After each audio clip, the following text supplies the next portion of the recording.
The NBA Gambling Podcast on the Sports Gambling Podcast Network is brought to you by Hall of Fame Bets, the sports betting research platform for parlays, player props, and game lines. Download the Hall of Fame Bets app or visit HOFBets.com. Use code SGPN to get 50% off your first month and start making smarter bets today. Yes, sir. We are back with another edition, the first edition in 2024 of the NBA Gambling Podcast on the Sports Gambling Podcast Network. No me, no the voice of the guys. Me, really real villain, Terrell Furman Jr. here at your service.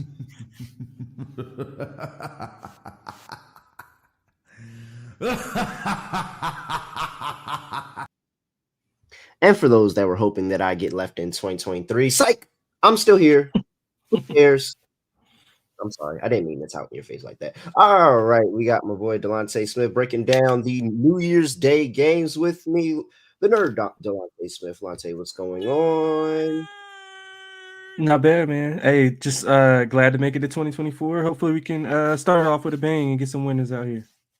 Oh, and start off with a bang, we shall, because I'm getting directly into the picks here because it's not really a recap to talk about too much. I mean, there's a bunch of things that happen, and we could talk about the fact that the streak is dead. The streak is dead, people. One game after, actually, I kind of did predict Raptors. I was like, so they're gonna get the win before the end of the year between the Celtics and the Raptors, and they did. Shout out to the Detroit Pistons for finally getting a win and ending that horrid losing streak. Almost did against the Boston Celtics, but we'll take a slightly less money line with the Toronto Raptors as well. They caught Toronto Raptors in a good spot, however. Toronto and New York over the course of the weekend having I guess some diehard basketball fans would say it's a blockbuster trade because they understand that OG Anunoby is a really good player. But they make a trade with the Toronto Raptors and they trade RJ Barrett and Emmanuel Quickly and I believe a second round pick over to the Toronto Raptors for OG Anunoby, Precious Achua, and Malachi Flynn. So basically, my Knicks said that we're going all in with the starting unit right now. And I mean, they very well could make another move, but they basically told me that they're going all in with this starting unit right now. And they do have plans of trying to re-sign OG Anunoby, who's on basically a expiring contract. He's got 1 year left in his deal. It's a player option. He can decline that option. He can go off into free agency and do whatever he wants. Or he can re-sign with the Knicks, where they plan on using him as a 3-and-D guy, and they surround him Brunson with shooters. They got a better three-point shooter in Anunoby. They got a better defender in Anunoby. Only thing is they lost the bench depth that they had with Emmanuel Quickly, and now Evan Fournier has made his return in 2024, getting minutes on the Knicks. And Lonte, I think that is the thing that I am most concerned about this Knicks team is the fact that Evan Fournier is in 2024 getting meaningful minutes coming off the bench for this squad. Now we get them playing this Minnesota Timberwolves team at home in New York. -1.5 is the line for the Minnesota Timberwolves. Actually, it's down to -1. 223 is the total. OG and Precious Achua previously mentioned expecting to start but expected to be available for the Knicks in this game. What do you like here? Well, let me look at an injury report real quick for the Minnesota Timberwolves. We have Jalen Clark still out for that team, so you're not going to see any Jalen Clark in this game. And for the New York Knicks, as I mentioned, OG and Precious are expected to play in this game. Malachi Flynn is out. Mitchell Robinson, he's out for a while. What do you like here? Getting one with the Minnesota Timberwolves on the road. Yeah, I like the Knicks. This number was kind of all over the place earlier. I think I seen as high as 2.5 for Minnesota, and then back down to where it's at. But yeah, I like the Knicks here, getting those new guys in. They've lost 4 or 5. Offense has been fine, but defensively, they've kind of been struggling, which I think is what OG and Precious are going to help with. They've scored 123 of the last 5, but gave up 120 in 4 of 5. So Minnesota's coming in. They are really good. They just haven't been covering the games. They've won 4 or 5, but they put a cover in 6 of the last 10. They're like a game under 500 ATS on the road. So this shouldn't be a daunting task. A little bit of a revenge factor here. Minnesota won by 17 on the 20th of November. The Knicks played pretty tough for the whole game, except for the third quarter, outscored 35-19. But they were still in the game outside of that bad quarter. They shot 9 of 38 from deep. So, when you shoot that bad from deep, you're gonna lose most of those games. But yeah, I like the Knicks here. I think they bounce back with those new guys in the lineup, add a little bit more energy into it, and we get the first steps of what the new Knicks are going to look like in front of the home crowd a day after, well, on New Year's. So yeah, I think the Knicks are going to win this game comfortably. Comfortably, I don't know. Well, I I don't guess know if it, six or seven because is what I'm thinking of. OG's not going to turn this defense around off the rip. Like, he's not going to come into this team turn his defense around off the rip. You look at the last 5 games, what the Knicks are doing defensively, and they're giving up 128 points per game. Yeah, so they're giving up 128 points per game. That's second to last in the NBA over that span. Meanwhile, this Toronto, this not Toronto, this Timberwolves team is still top 10 in opponents' points per game, and then you go. And I'm thinking, all right, so you have OG, and so you'll probably get a little bit less of an Ant-Man game. He'll probably be on Ant-Man the entire time, trying to slow him down. But uh, uh it's the bench, and I just want to see how that bench rotation goes, because I assume that now you move Josh Hart back to the bench and OG, of course, going into the starting lineup. So you have OG, you have Josh Hart and Achua coming off of the bench for you. Is it Fournier or is it McBride? I hope it's McBride. It's probably going to be Fournier as well, which I don't feel confident in. The lucky thing for him is that the Timberwolves don't have that good of a bench either. It's Naz Reid and Right. who else? So you're Right. not really, but Naz Reid, absolutely. I mean, who's stopping Naz Reid coming off of the bench? I mean, even in the starting lineup, really, who's stopping Naz Reid between Hartstein, between what is it, Taj Gibson, who is playing meaningful bench minutes in 2024? Like, I think Naz Reid is gonna have a great game today. I would be on Naz Reid props today. I don't know who's gonna legitly stop him inside the paint. And I mean, I don't know, man. I'm gonna take the better defensive team. I really could go one way or another, because I do think that the Knicks potentially could look really, really good with OG being able to hit the 3-point shots that RJ wasn't making. But I'm concerned. So I'm gonna lean Minnesota. Not really a good feel on that. The only play that I really do like is Minnesota team total over 111.5. That's way too low. I don't think OG is gonna make that big of a difference in game one. In game one, I don't think so. I think that this Knicks team allows points, allows scoring, and I think it's just a bad matchup adding to the Naz Reid factor. I think that they're going to be able to score points. Maybe they do end up losing a game, but I think they get to 112 regardless. Yeah, I like the over. Just echoing everything you just said. I think both teams have some success. Minnesota, 11 of the 16 road games that went over. Knicks are right at 500 to the over at home, but in the last 10, you rattled off all the numbers. There's over in 6 of the last 10, and I think that has I think that's directly an effect of what you just mentioned as far as the defense. So, like you said, it's not going to turn around right away. It's going to take a little bit of time to get accustomed to the system. And yeah, I like the over. I mean, I don't hate the Minnesota team total over, but I'll take the full game over. I think both teams can have some success, especially the Knicks being at home. I would be so interested to see this Knicks defense if Mitchell Robinson was playing this season with OG. I think I think those two can anchor a defense. Those are two really good pieces I feel good about defensively. And if they can re-sign OG next year, I think this is actually a really good trade for the Knicks if they can re-sign OG next year and he can stay healthy. But all that yet to be seen before. Well, Lonte, any player props, anything you like? Yeah, I like DiVincenzo, but I just see a number out. I think it's kind of waiting on. I think it was waiting on if those guys are actually going to get ruled in. When I look, do you see a DiVincenzo points prop? I did not see one, Yeah, I didn't see one. but Yeah, that's the only thing I had though. expect to see it soon, because this is an early game on the slate, 3 p.m. on the Right. East Coast, 12 on the West Coast. So expect to see these props start to flow in a lot more soon. I think it's just more of the, hey, let's make sure, and they might not put them out there because they don't know what OG's role is going to be, so they don't know what anybody else's role is going to be outside for Brunson and Right. Randall. Right. And I think But that's I probably will. why they did it. They don't understand. They don't know. Yeah. They don't know what to project. But Right. I Yeah. would And I would be interested now go in ahead. OG threes. If OG threes Okay. popped up at 1.5, I would be interested.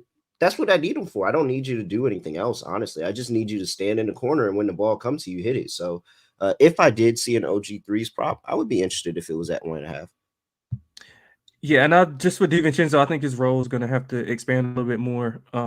He's been a bit inconsistent, but when he gets that expanded role this year, he's been really good. I mean, he's coming off his best scoring game of the year. I think he had 35, 38, something 38, like that. 38. Yes. All the Villanova dudes was balling. Yeah, so when he gets the attempts, I mean, he's effective in his last. So I looked at his last 7 games of where he had 10 plus attempts. He's averaging 24 points per game. So whatever that number comes at, if it's under, as long as it's under like 13, 14, usually line him around 9.5. But that was with the other team, quote unquote, for the Knicks. So not sure what to expect here. So I'll be waiting on DiVincenzo props when they come out. All right. Before we get to the next game of the slate, got to talk to you about Underdog Fantasy, your favorite way to play along your side, your favorite fantasy players, NFL, NBA, NHL, college basketball, college football. Hey, man, when the season's going, WNBA got all of it there for you on Underdog. So make sure you check that out. Underdog Pick'em. I mean, do we have? Let me see if Underdog has Nas Reed up yet. I just don't know who's gonna really slow him down. Maybe Achua, but Nas Reed is really good. No, I don't see Nas Reed props out, so not gonna be able to do that. But let's go ahead and they just keep surrounding Brunson with more and more shooters. Kind of interested in that Brunson assist. I kind of like that. Jalen Brunson higher 6.5 assists on Underdog. I think that he's going to be able to get. They're getting him shooters. They're getting him shooters. DiVincenzo, OG. He's getting all the help around him. Maybe when they move Julius Randle, we'll have even more shooters. So make sure you tap into Underdog Fantasy. That is when you sign up with the promo code SGPN. Underdog will double your first deposit up to $100. That's Underdog Fantasy promo code SGPN. All right, next game on the slate we have is the Toronto Raptors welcoming the Cleveland Cavaliers. Cavs are sitting at plus 2.5 on the road. 227 is the total injury report for these two teams. And we have Evan Mobley, Darius Garland out, as you know, for the Raptors. RJ Barrett and Emmanuel Quickley are both expected to make their Raptors debut. Garrett Temple is doubtful. No Christian Koloko. This is the chance for the Raptors to bounce back after being the team to end the streak. Lonte, do they do it?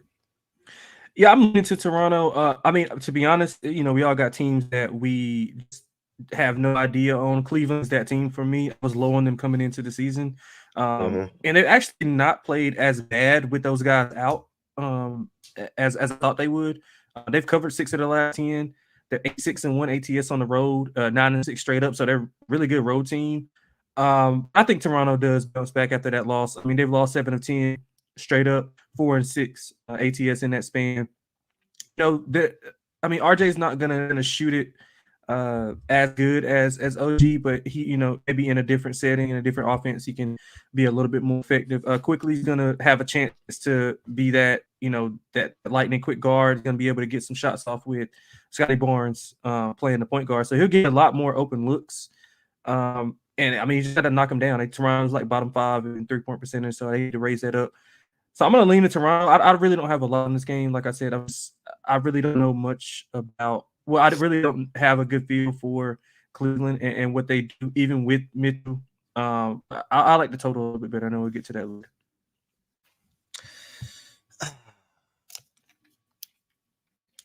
I mean,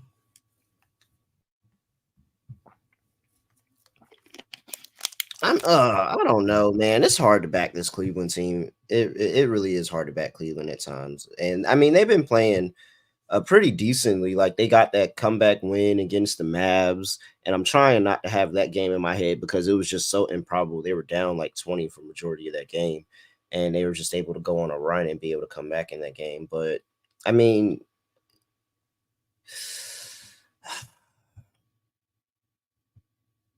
I think I'm going. I think I'm going Toronto with you. I think I'm just going to play the bounce back angle, and you played a Pistons team that over the past couple years have been really been beating the crap out of you in random spots. Like, we went through the whole thing where we were talking about Dwayne Casey trying to get revenge on the Raptors and how the Pistons were always competitive every single game, always competitive with the Raptors.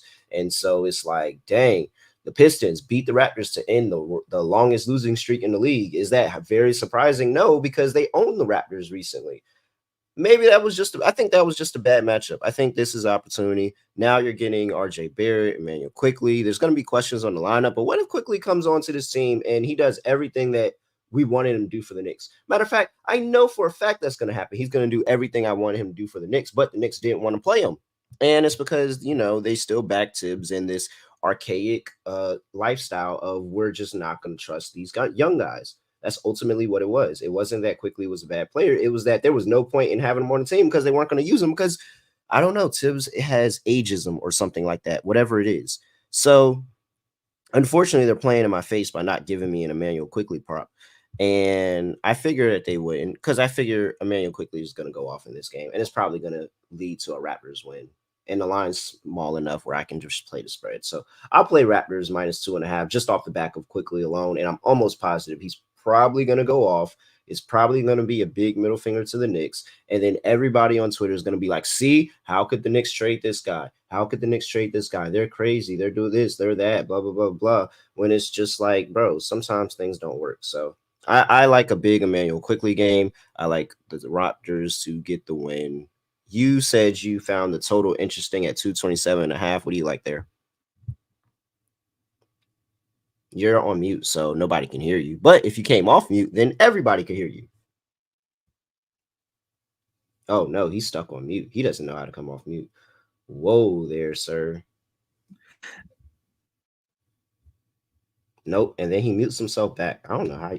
Oh. I didn't even press mute. I have no idea what's going on. But yeah, I like the under. You said 227.5 is what the total is? Yeah. Yeah, so first meeting, it went under. Total was 225.5 by 15 points. 4 of the last 5 meetings have also went under if you're into historical things. Cleveland under in 3 straight. Toronto only over once, but I mean only under once, but it had more to do with the opponent base. They played Washington, Boston, Detroit, Utah, who Boston is really good off one of the better offensive teams. Washington, Detroit, Utah, one of the worst defensive teams. And both teams struggle shooting threes, so you're not going to have to worry about a barrage of threes. Both teams are bottom 5 in 3-point percentage. I think the pace will be slowed down. Cleveland doesn't want to get into a track meet. I'm interested to see how Toronto plays. They usually don't want to run with those two guys. I want to see what their pace is like or if it changes or not. But yeah, I think the total is pretty high. I think we can play into the low 100s here. So I like the under a lot. I really don't have a feel on the total. Like with this Knicks and Raptors game, that's crazy. The first 2 games on the slate are the 2 teams with the big trade over the weekend, but I just can't back the. I really don't feel good about the total because just like how I think, oh wow, the Knicks have been terrible defensively. There is a chance that the Knicks could be good defensively, and I think there's a chance that the Raptors could put up a lot more points with Emmanuel Quickly. And I mean, I guess you could say RJ Barrett as well, but I mean, RJ Barrett, Toronto, he's on Toronto. We're just deporting all the Canadian dudes back to Toronto, apparently. So, potentially, but I really don't have a play. I kind of do like the under, but I really don't have a play on it. All right, I like Quick today. Any prop you like before I move on? I like Barnes over 14.5 rebounds and assists, over in 9 of 12, averaging 9.9 rebounds, 6.1 assists per game in the month of December. I think he has been on a tear, rebounding and passing the ball. We got those 2 new weapons to get involved. We see a 17, 18 rebound and assist game for Scotty Barnes tonight. Jared Allen has been taking me to the promised land over the past week or so, and it's because he continuously gets a really good matchup with teams that struggle inside point, guarding points inside the paint. Like that's really where he's been really cooking. He's just been having really, really good matchups recently, and now he gets a Toronto team 22nd in the NBA in points in the paint. And Jared Allen, over the last 5 games, he's 8th in the NBA in points in the paint, scoring 16.4 points per game. 17.5 points, without Mobley in the lineup, without Garland in the lineup, they've really, really leaned on Allen to be a scorer, not just to be a defender, not to just be a rebounder, but to be a scorer. And I think he's going to have the opportunity to do it again here. So I'll take Jared Allen over 17.5 points. Yeah, I like that. All right. Let's see here. I like Donovan Mitchell as well. Donovan Mitchell drives to the basket a lot, scores a lot of his points inside the paint. I think he could have a good day as well. All right. The Detroit Pistons on the road, trying to make it 2 in a row, going up against the Houston Rockets. Rockets open up -7.5. They are currently -8.5. 227.5 is the total injury report for these two teams. And we have Isaiah Stewart and Monty Morris out for the Pistons. And for the Rockets, Jabari Smith Jr. is questionable with an ankle injury. Tari Eason is questionable with a leg injury. No Dylan Brooks with that oblique. Victor Oladipo has yet to put on a Rockets jersey. He did not wear one in 2023. Let's see if he wears one in 2024. I doubt it. Lonte, you have teased in the chat that you could like the Pistons today. What do you like about them here on the road playing against a Houston Rockets team that I should add is, where are we at? There we go. 11-5-1 against the spread at home and 12-5 straight up. Yeah, man. Yeah, I'm leaning to Detroit. I haven't pulled the trigger yet, but I mean, I think that this might have sparked something. Not for them to go on a winning streak, but I think they'll start covering a decent amount of numbers. I mean, they were competitive in most of these games. I think the average margin of victory over like the in games that they lost, the last team that they lost were like 6 or 7 points. So right there, I mean, Houston is going to be missing their best two perimeter defenders in Jabari and Dylan Brooks. You did say Jabari was out, right? Is he out or is it questionable? Okay, I don't know. I forgot He's which one it was. Yeah, he's still questionable right now. Okay, well they'll be missing at least one of two, and then Tari Eason is another good defender who's probably likely to not play. But yeah, man, if Detroit, if they can hit some shots, take care of the ball, they're 29 turnover percentage offense, I think they'll be fine. I mean, Houston is, known for their defense. If they play good defense, and get the play under, I guess 110, they're pretty good. Prior to the losing streak, they had won 2 in a row. They allowed under 105 points. In that 3-game losing streak, they were giving up 120 plus. So I think that's directly correlated. If they and Detroit's going to score, I think Detroit can score. I like the big with Duren, the pick and roll with Bogdanovich and Kate Cunningham. I like Detroit, man. I think they can cover the number. I think they might be a little bit live to win the game outright. I don't know. I would like to back this Detroit team. This is a really large number. I would really like to back this Detroit team, but I've seen this song and dance so many times of Detroit being in the game in the first half and then absolutely totally blowing it. Like when you look, honestly, truly, no, there's no way I'm backing this Detroit team because this Detroit team was up 20 points to this Raptors team in the win, and they almost lost. Like they let them come back and claw their way back in the game to where it was actually a free throw game, and the Raptors are trying to nickel and dime their way to a win here. Yeah, I can't trust this team to play good for 4 quarters straight, especially on the road. I don't think that they're that good at all. Like I understand the win, and I get why everybody is betting them. This is a lot of points, especially for a Rockets team that's going to be without Dylan Brooks in this game. And like you said, it could be potentially one of Eason or Smith Jr., or it could be neither. Like that is a possibility as well. If it's neither, I may be singing my tune here. But I mean, the 9.5 tells me that those guys are kind of expecting to play, and I just think the talent level is way different here. And this Detroit team really just doesn't know how to win. I don't even think they knew how to win in the win that they did get because they almost blew it. Like, again, they were up 20 points. And I feel like they were up 20 points with like 5-6 minutes left. Like, it wasn't like there was like a whole half to go. It was in the fourth quarter. I'm pretty sure they were up 20 points or something, and the Raptors just clawed themselves back. So, yeah, I'm rocking with the Rockets here, -9.5. I said I was going to fade this Pistons team after the streak was over, and I'm just going to continue to do it. Rockets -9.5 here. 227.5 is total. What do you like? Yeah, I like the over. I think Detroit will be able to score. I think obviously Houston will be able to score, even though they don't want to push the pace. And Detroit does.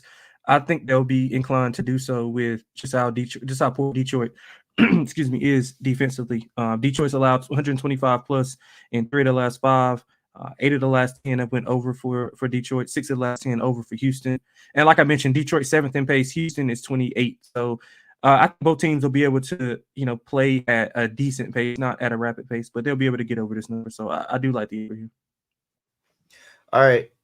Player props. I am on one Şengün. I don't have a number for him yet, probably because they're trying to figure out what's going on with Smith Jr. and Eason.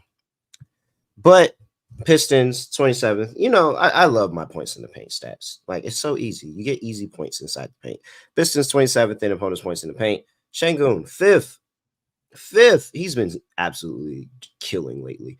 5th in the NBA in points in the paint. He's scoring 18.4 points in the paint over his last 5 games. I think that's going to propel him to get over his points prop. I don't have a number yet, but I'm going to take the over whenever it does come out. I think this is a really good matchup with the bigs not being able to defend for Detroit and for Şengün to kind of carry this team. It's a home game. He gets to the line quite effectively, so I think that he's going to get to the line a lot in this game and kind of force those bigs into foul trouble. I like Şengün to go over his points prop today. Yeah, I'm staying away from I'm looking at some Detroit players like Bogdanovich, Cade, but I want to see if Jabari and Tari Eason are ruled in first. But I'm going to go with Cade, steals and blocks over 1.5. I mean, he's recorded a steal plus a block in 6 of his 13 games last month, averaging 1.4 steals and 0.54 blocks in that span. I mean, I think he's really active in the passing lanes, really good help defender. They'll be probably helping a lot on Şengün as well, so likely to get a steal or two while he's in the paint. So I like Cade over 1.5 steals and blocks. All right, now we have brought to you by Game Time. Chance for you to go and get tickets without the stress. Like, buy your favorite tickets and games and events and stuff like that without the stress. Don't worry about going outside the arena and finding some sketchy dude that's handing out tickets like he's trying to sell, I don't know, anything. And he's like, hey, I got these tickets for you. And you don't know, they could have been scanned. They could be fake. What if it was just copies of tickets and you bought them and you paid all that money and you don't get into the game? Don't worry about it because Game Time is fast and easy. I've actually used Game Time outside the arena before. Got a ticket and walked straight in immediately.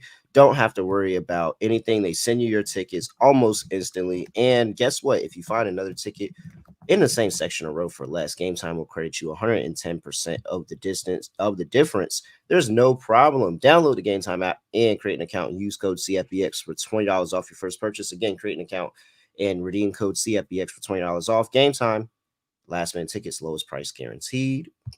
We're also brought to you by Hall of Fame Bets, the sports betting analyst platform for parlays, player props, and game lines.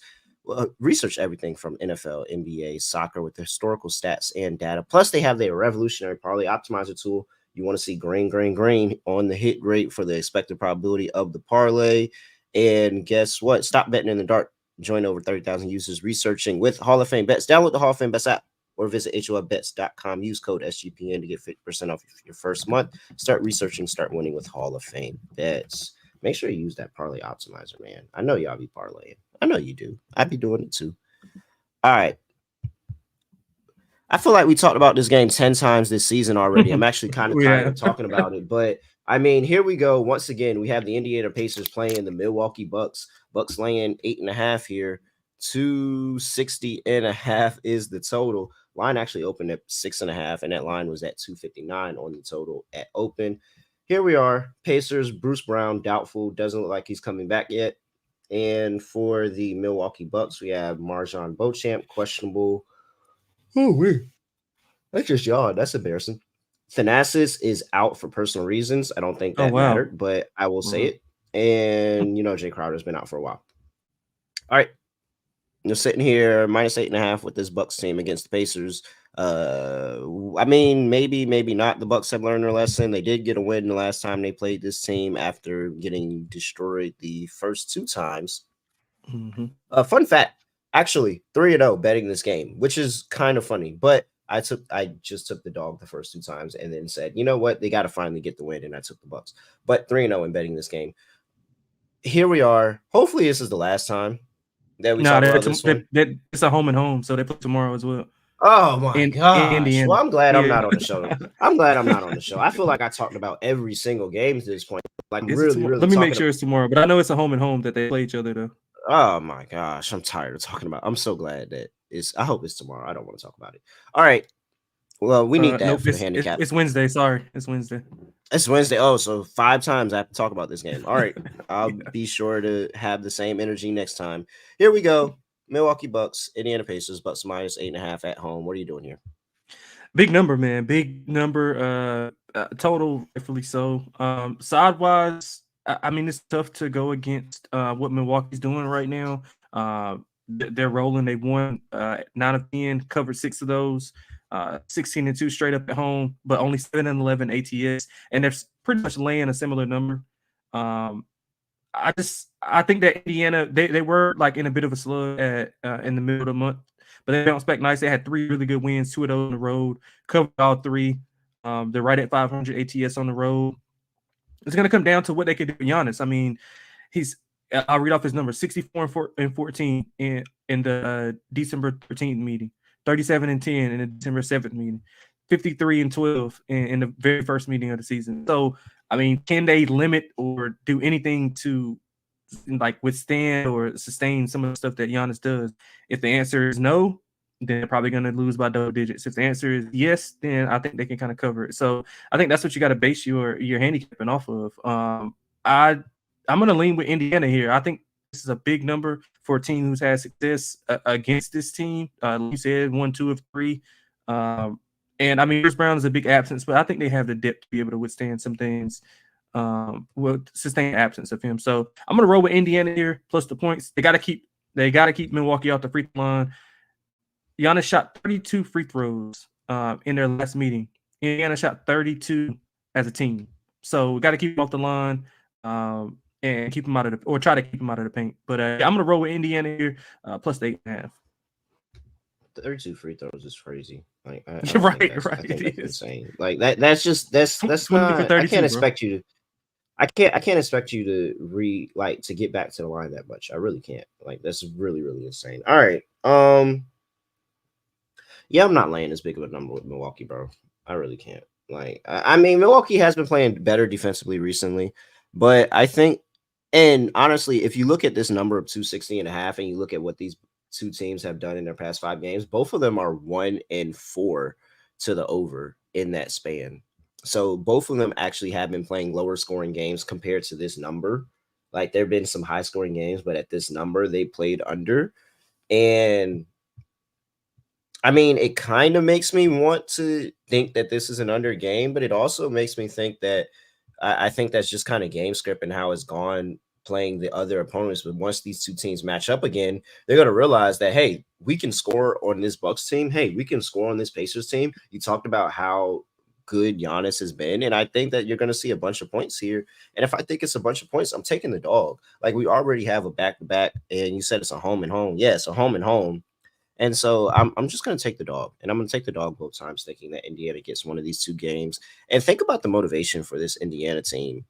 After playing the Bucks that last time, their season went down the toilet, like the toilet drain, like literally down the drain. They lost to the Wizards, lost to Minnesota, lost to the Clippers. They beat Charlotte, lost to Memphis, lost to Orlando, beat Houston, and then you beat Chicago and you beat the Knicks. So they're finally starting to play better ball uh after that Bucks game. But after that Bucks game, it was like we were talking about Indiana being bad again. And we were like, oh, well, I guess it was just the in-season tournament, because after the in-season tournament, they lost to that Bucks team and then they won 1 of 4. So yeah, now they're on a little bit of a win streak. I think they're playing better basketball, and they started to get themselves together with Bruce Brown bringing out. I like Indiana plus 8.5. I do like the over 260.5. I know it's a high number. I know that both these teams 1-4 to this number in the last 5 games, but I think that it's the matchup. And the matchup here says that there's going to be a lot of pace in this game. It's a lot of feelings and animosity between these two teams. I think it's going to be a lot of scoring. Yeah, I'm not playing under. It rose a point from each matchup. It started off at 257.5, and now we're at 260. So Pretty warranted. Like you said, I think it's matchup based, opponent based, as far as the scoring and why they haven't been over this specific number. Both Mhm. have gone over in 66% of their games this year. Both teams top 4 in pace, and I think we can expect similar to what we saw in the first 3 games. I mean, a lot of pace, a lot of points. So yeah, I'm not playing the under. I'll lean to the over. All right. Let's see here. Next, well, any play props you have? I'm going with Dame over 25.5 points. He's been a bit up and down, scoring wise. In his last 4 games, he's under 20 points in 2 games and over 30 points in 2 games. So he had 21 in the 12-13 meeting and 24 in the 12-7 meeting. He didn't play in the very first meeting. So, I mean, the pace is going to be there. I think point guards have a really, really, really good success against this Indiana team who, probably bottom 5 in 3-point percentage allowed. Dame's able to get on the pick and roll. I think they're going to put an emphasis on putting more guys on the Giannis and kind of trying to limit what he does. So, yeah, give me Dame over 25.5 points. Yeah, let me see here. I'm trying to pull that up real quick. Oh man. Let's see here. Where is Indiana? Nope, I don't see him up here. And yeah, nope, don't see him there. All right, never mind. Okay. Uh, yeah, I kind of like the Dame angle. I feel like Dame's due to just go off. I'm going Yes, Halliburton sir. again. Hallie's been killing this team. He just had 22 and 23. What was it the other day? A 22 and Yep. 23 game. Yep. It's It's there actually while he's really at. is really really, and it's just absolutely insane. I like his assists. I think his assists still go over. Like he runs the offense and everything goes through them. He continues to put his scorers in opportunities where they can score the basketball and they can put up points. If I think the game's over, I think Halliburton is going to be a big reason of it. So I'm going to like Halliburton points and assists, points, assists, all that stuff. So I'm all over Halliburton. All right. Yeah, I could go for a Halliburton and Dame. Little same game parlay, Halliburton and Dame. All right. It's not bad. 9 p.m. on the East Coast, we have the Dallas Mavericks traveling to Utah to play the Utah Jazz. Mavericks opened up -4.5. Is currently -3.5. 245.5 is total. That went up from 255 from 244.5. Injury report for these two teams, and we have for the Dallas Mavericks. Luka's questionable. Kyrie's questionable. That's actually an upgrade for Kyrie. Dante Mhm. Exum is questionable, and Seth Curry is questionable. Luka with a quad, questionable. Kyrie with a heel, questionable. Dante Exum with the heel, questionable. And Seth Curry illness, questionable. Maxi Kleber still on IR. And for the Utah Jazz, wow. I mean, for the longest, we had to run down a book of the Utah Jazz injury report. Nothing to report for the Utah Jazz today at home, catching 3.5 against Dallas Mavericks.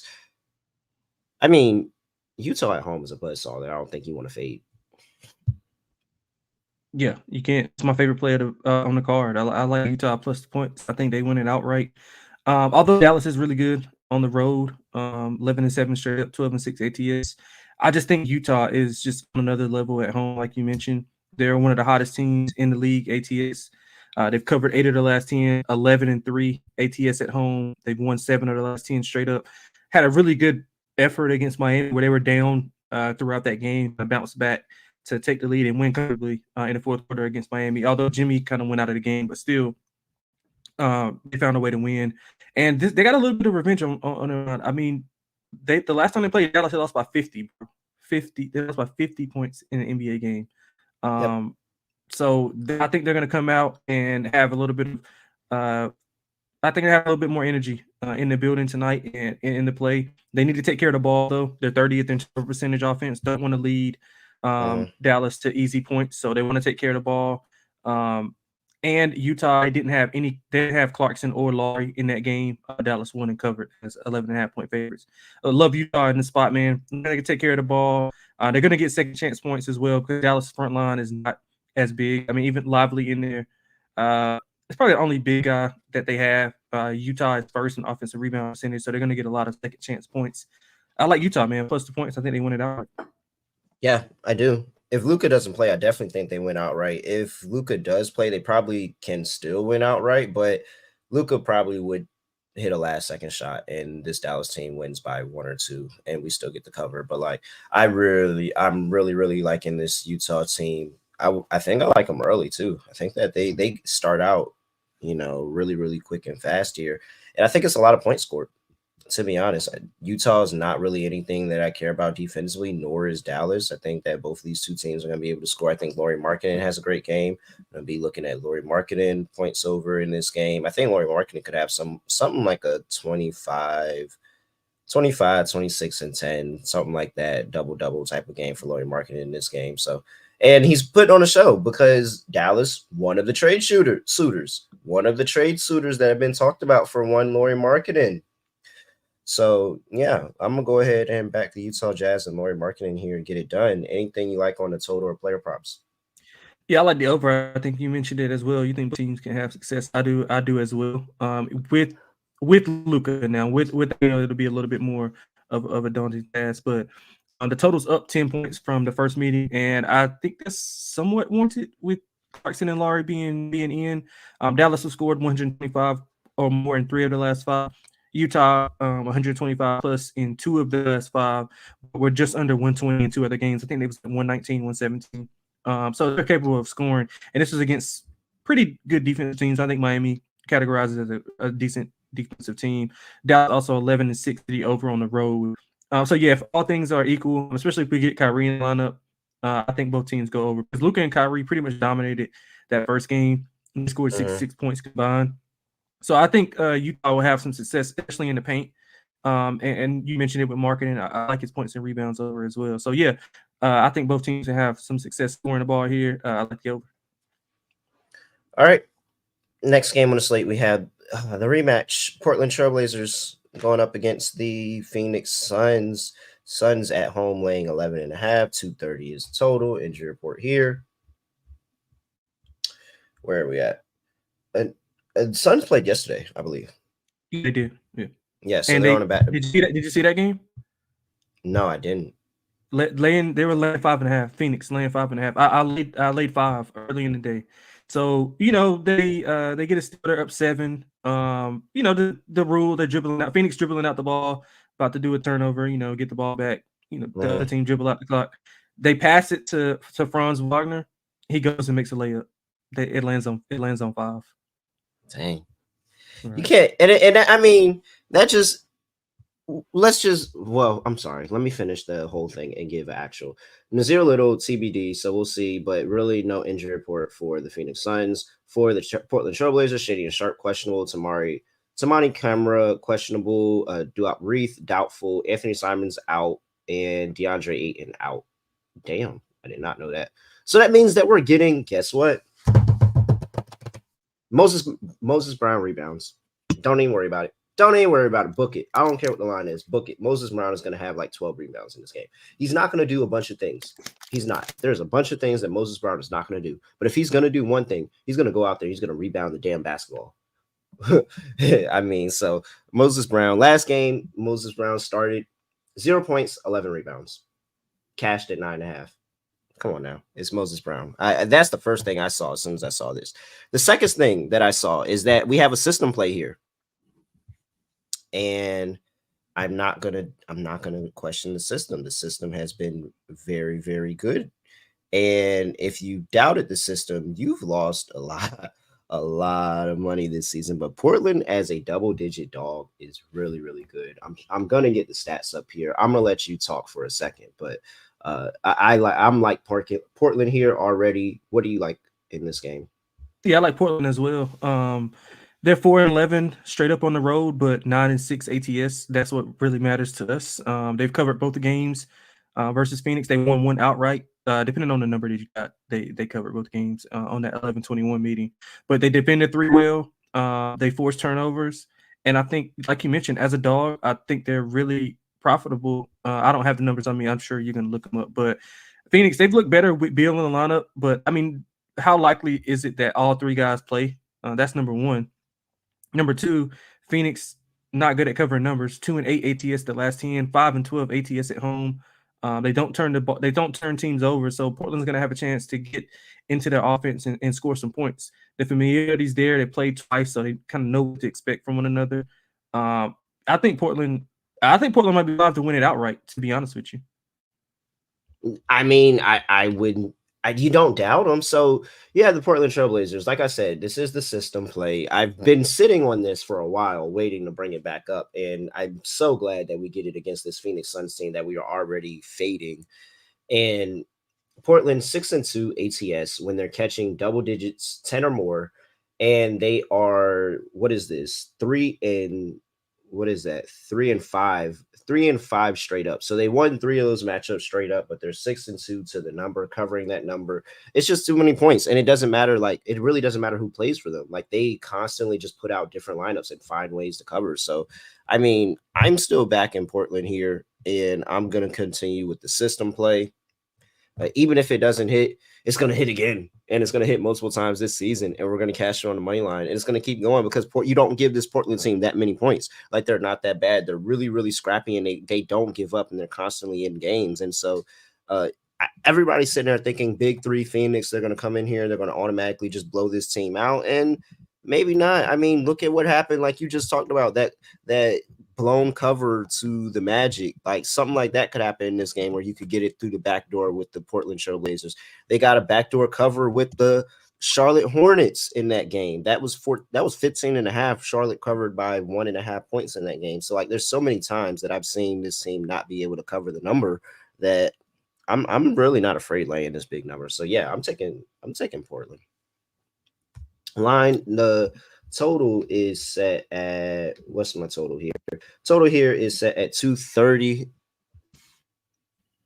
I mean, I guess I'll go over. Yeah, over. I'm leaning to the under. I don't love it. The pace should be a little bit slower, depending on who plays. Of course, neither team just wants to push the ball. I mean, Phoenix 28th in pace. They're also under in 6 of the last 10. Portland, I think, is with the younger guys. They've been pushing a little bit more, but the pace is still somewhat about the same. So I think we see a lot more of a defensive game here. Um, yeah, I think Portland does a really good job of defending the three as well. Phoenix is a really good mid-range shooting threes for obvious reasons. So I think if they can run them off the line and turn, twos and turn those threes into twos, we can get under this number.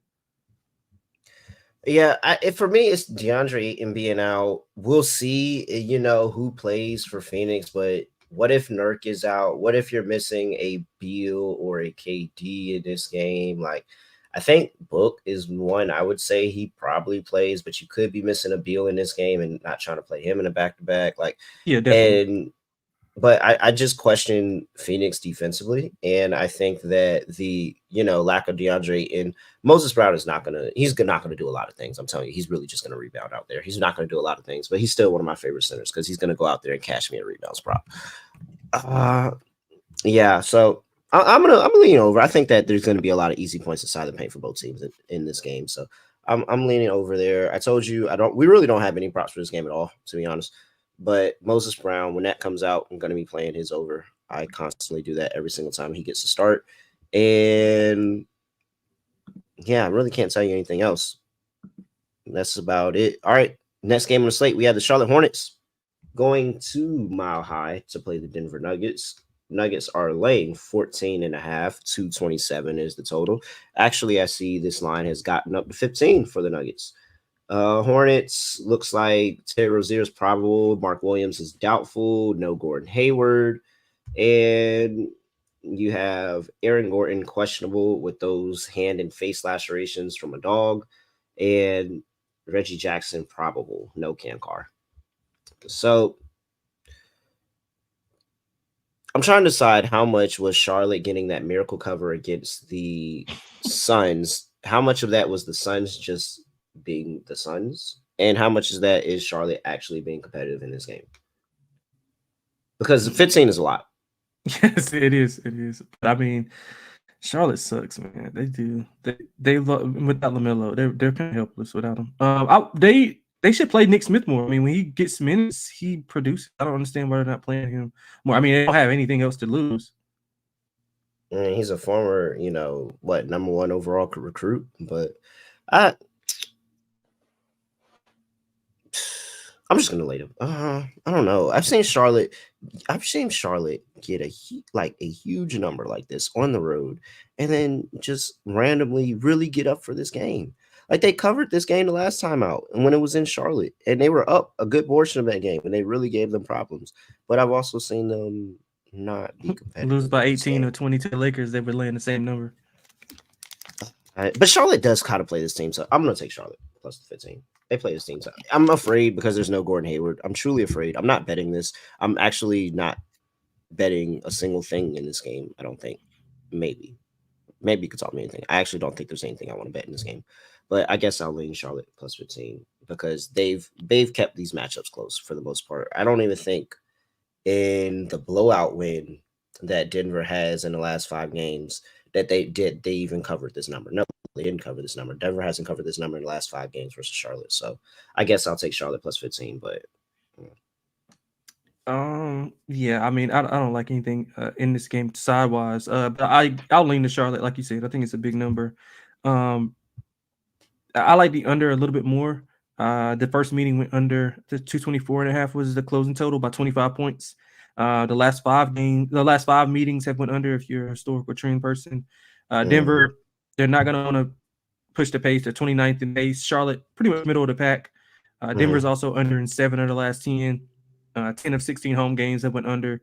Charlotte, 6 of the last 10 under. Both teams bottom 3 in free throw rate offense, so they're not going to score when the clock stops. They don't get to the line as much. So I think we see. I think it was like 107, 105. The first matchup was mhm. whenever they played, if I'm not mistaken. So yeah, I like the under here. I would lean if you had to play the side. I would lean to Charlotte. I mean, Denver outscored Charlotte 30-9 in the third quarter in the first meeting. 9 points in the NBA game quarter is crazy. So, I lean to Charlotte. I don't love it, but I do like the under. I can bet you that this is the year that Charlotte gets the number one pick. Whenever it's kind of a coin flip of who's the number one pick versus all those times when they missed out on players like Dwight, Wemby, and some of those other guys. This is the year that they'll get the number one pick. Watch. This is how the world works. Yeah, man. Shout out to Charlotte. Shout out to the Queen City. Shout out to the foe. All right. Yeah. Well, Dominic says that Jokic triple doubles to play this game. I mean, He didn't play well against them the first time. I think he had yeah, 8. I mean, he had 8. I'm saying he didn't play well, but he had 18 and 10. But yeah. I mean, and the role player should shoot a lot better. He should get there. He should really get there. So I like it. Yeah. If I played anything, it would probably be Jokic triple double. That's it. yeah. I I like really, Nick Richards but points and rebounds. I will say, you kind of sold me on the under, and I think it is interesting that Charlotte has covered 15 against this team in the past 5 games, which means that they're constantly competitive against this team, and it's never a blowout. All right. Last game on the slate before we get up out of here, running close to an hour. Miami Heat on the road going to play the Los Angeles Clippers. Clippers open up -6.5, currently -7.5. 227.5 is total injury report here for the Miami Heat. And we have Kyle Lowry, questionable with the head injury. Josh Richardson, questionable with the back injury. Haywood Highsmith, doubtful with the jaw injury. Caleb Martin, doubtful with the ankle injury. Jimmy Butler is out with the foot injury. Drew Smith is out for the season. And so if you put that all together, it looks something like Tyler Hero, Hammy Hawkins, Bam, Kyle Lowry, and insert X player at the 4. And for the Clippers, it looks like Kawhi Leonard is questionable with that hip, and Mason Plumlee. Wow, that's an upgrade. Mason Right. Plumlee couldn't make a return Right. today. Questionable Yeah. with the knee injury. He looks like Mhm. he might be coming back today. All Yeah. right, 7.5 with the Clippers at home. What are you doing here, Lonte? Yeah, I would wait until they officially ruled Kawhi in. He practiced, and I was reading the reports, and it was saying that he's pretty much on pace to play. It just hasn't been factored into the line, I don't think. And Mason Plumlee, like you mentioned, he started practicing. He was started jogging, I think, jogging and doing walkthroughs like 2 weeks ago, and now he's full contact practicing. So he adds some size depth. Obviously, he won't go in and play 25 plus minutes, but it's still another big and a contributor in the paint. They don't have a lot of depth up front. I'm leaning to Miami here. I'm kind of going to wait until those guys get ruled in and see if I can get a better number. They're 10-6 and 1 ATS on the road. They've won 7 of the last 10, 500 ATS in that span. They shoot the 3 ball really well. I'll look at some Kevin Love props. I think he can be somewhat of a mismatch when the Clippers go small. But yeah, I'm gonna wait and see approach. I'm gonna go with Miami. Just gonna wait and see if I can get a better number when Kawhi gets ruled in. All right. Let's see here. And so you're on. You're officially on who? I'm gonna be on Miami. Oh, okay. I was just making sure that you were officially on Miami. I mean, you said a lot, and none of it had anything to do with the fact that we're getting Miami as a road dog, and this is literally the spot that we love to get them in. Like we love them as a home favorite. We love them as a road dog. I mean, not as a home favorite. We love them as a home dog, and we love them as a road dog. We love them as a dog in general. This team covers as a dog. You look at what they were able to do over the past 2 games. Guess what? They won outright against Golden State as a 6.5-point dog. They lost outright as a 3-point favorite against the Jazz. This is what this team does. Is absolutely what this team does. I'm not worried about it. I like catching points with this team, especially on the road. It doesn't really matter what the lineup is because I guess it's heat culture. I guess it's heat culture, and heat culture is we're going to make sure that, hey, if they start to doubt us, we're going to cover. And if we have expectations, we're not going to amount to them at all whatsoever. So I 100% like this Heat team. I didn't even question it. It's a lot of dogs that I like today, and they're pretty sizable dogs. So we could make a little round robin money line parlay today, 0-1 Sean stacking the money green and cash out. So I like Miami plus 7.5 here. I think they get it done. Total sitting at 227.5. I lean under. I don't have a strong feel on it at all, but I'll lean under. Yeah. Yeah. I guess I kind of. Give me a Clippers team total under.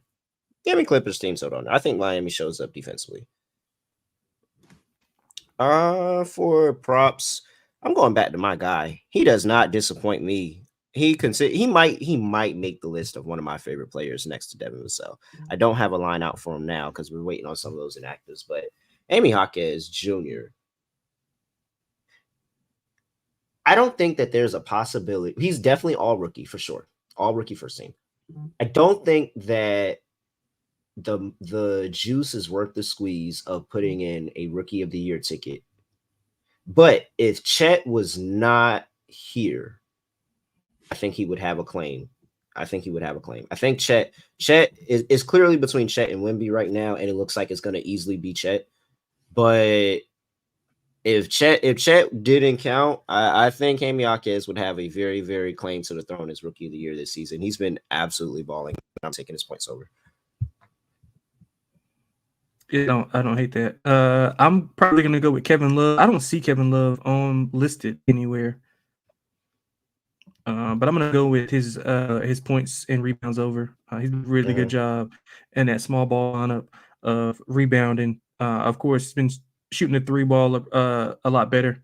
So whenever Kevin Love's points and rebounds is posted, I'll be on that. But I just don't see it right now to give out a number. All right. That's it.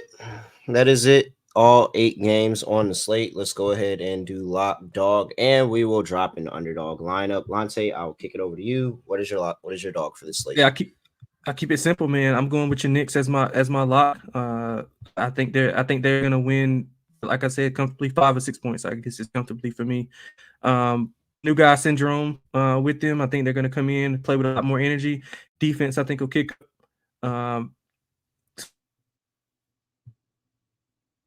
Oh, what? Why are you muted? How did you get muted? It muted you. Like, I'm gonna unmute you myself, so don't press anything. Oh, well, I don't know. I guess I can't do that. I guess you got to do it. I don't know. That it says guest can't unmute your guest. Their mic isn't connected. I don't know what's going on with your mic, but I'm not. My hands are right here. My mic's up. I have no idea. But yeah, Nick lock. The dog. I'm gonna go with Utah Jazz with or without Luka. Doesn't matter. I think they're equipped to win the game with or without him. So Utah as the lock. I mean, Utah as the dog. Nick as the lock. All right. Let's see here.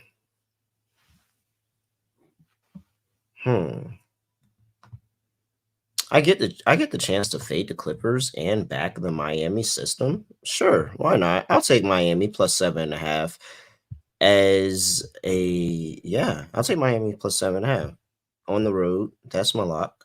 They'll be able to keep the game close, even if they don't get the win. Even if it's that standard Miami covers and doesn't get the win, that they'll be in the game. So I'll take Miami plus 7.5 to get it done.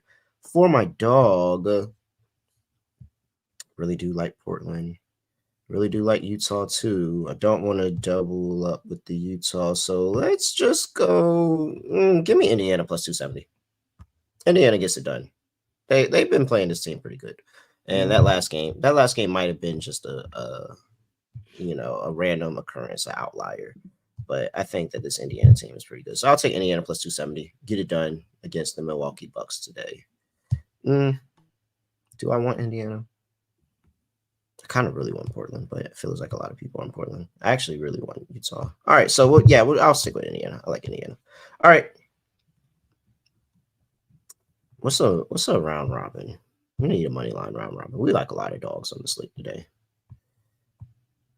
So let's put both of our dogs in there. Indiana plus 270.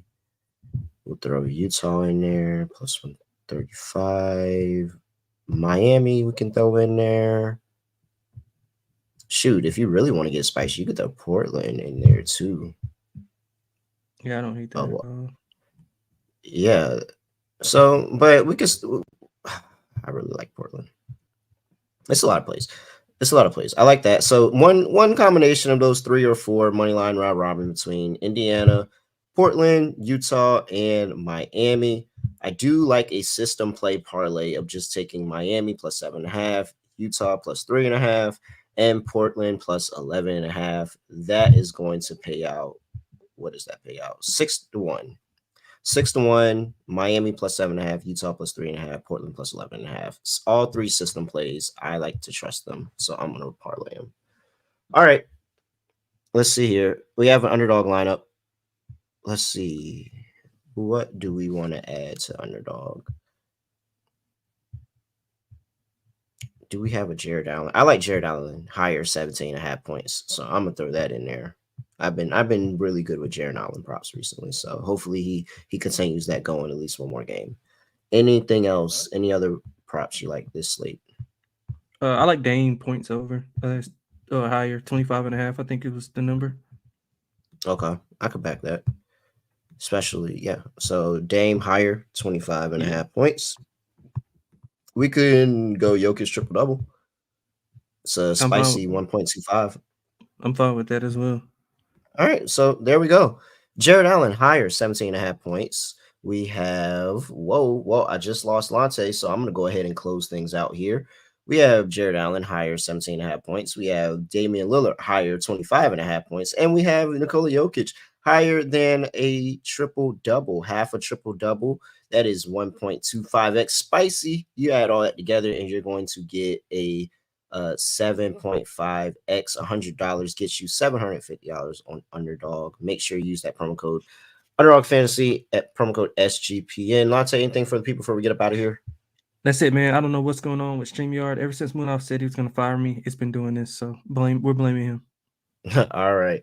Other than that, if for the 67 people watching us, make sure you like the stream on the way out. It's 63 on YouTube, so y'all should definitely do it. And for those that are watching on X, make sure you hop over YouTube, like, subscribe, join us on YouTube, or make sure you subscribe to the podcast wherever you get your podcast and leave us a 5-star rating review there for all the people that are listening to us podcast version.